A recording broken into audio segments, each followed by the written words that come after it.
માં કમોસમી વરસાદે ખેડૂતોને રડાવ્યા છે। અંકલેશ્વર હાંસોટ પંથકમાં કેરીના પાકને નુકસાન થયું છે। ખેતી પાકોને નુકસાન થતાં ખેડૂતો ચિંતામાં મુકાયા છે।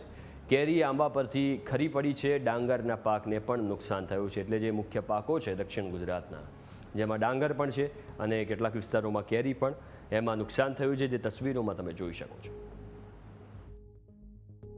કાલે આ વાવાઝોડું આવેલું હતું આંધી માટે, આંધીના લીધે હવે આ કેરી લેવા અમે આવેલા હતા, પણ કેરીને નીચે પડી ગયેલું છે, આ બધું બગાડ થયેલો છે, તો હવે કેરી લેવા એમ છે નથી, નુકસાન વધારે છે જોતા એવું લાગ્યું છે, તો કેરી લેવા એમ છે નથી। સિઝન છે નહીં ખાવાની, લે વેચ માટેની, હવે લેવા એવું છે નથી આ કાલના વાવાઝોડાના લીધે।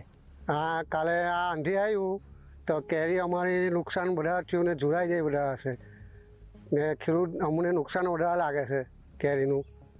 હવે કેવી રીતના બનાવો અમારે કેરીથી ખબર નહીં પડે એમ। કાલે આંધી આવ્યું તેમાં સરકાર પાસે શું માંગ છે? સરકાર પાસે ખર્ચો જે આપે તે, એટલી નુકસાની આપે તો બહુ થઈ ગયું અમને।